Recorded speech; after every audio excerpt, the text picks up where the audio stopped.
Invité dans 50 Inside le temps d'un portrait par Nico Aliagas, Alizée s'est confiée sur ses débuts et sa relation avec Mylène Farmer ce samedi 25 mars. Devenue sa mentor, l'interprète de son contrefaçon occupe une place très importante dans la vie de l'idole des années 2000. Aujourd'hui, même si Alizée s'est retirée de la scène, cette dernière est toujours en contact avec Mylène Farmer, elle a confiance en moi et j'ai confiance en elle.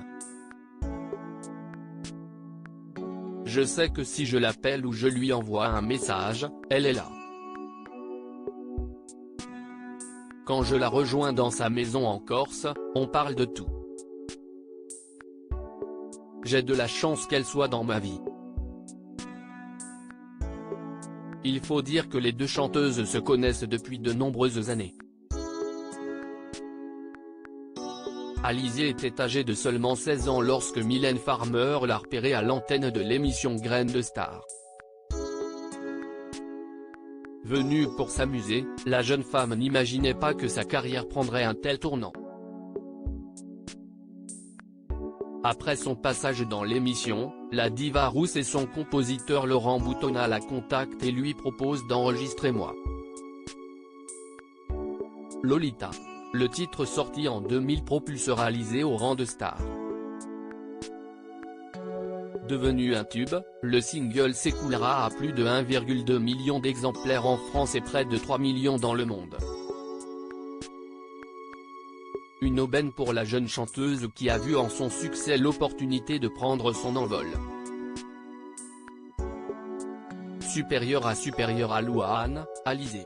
Ces stars qui sont devenues mamans très jeunes. Je n'avais pas d'amis grâce à cette opportunité dans la musique, Alizée ne retournera jamais au lycée. Interrogée sur cette période par Nico Aliagas, la chanteuse a avoué ne pas regretter d'avoir délaissé une partie de son adolescence. La vraie histoire, c'est que quand j'étais en primaire, je n'avais pas d'amis, je n'étais jamais invitée aux anniversaires, a-t-elle d'abord expliqué. Avant de poursuivre, j'avais des lunettes, ce n'était pas du harcèlement scolaire, mais c'était les prémices. Quand j'ai commencé à chanter, c'était une échappatoire et je me disais, ça y est, toutes ces embrouilles de gosses et d'ados, je vais enfin travailler avec des adultes et je ne vais plus avoir ça. En 2023, Alizée s'est retirée de la scène.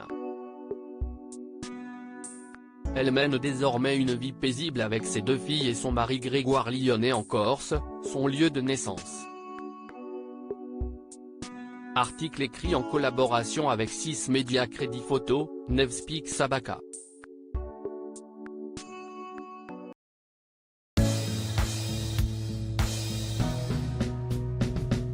But there's all times through the rough times I think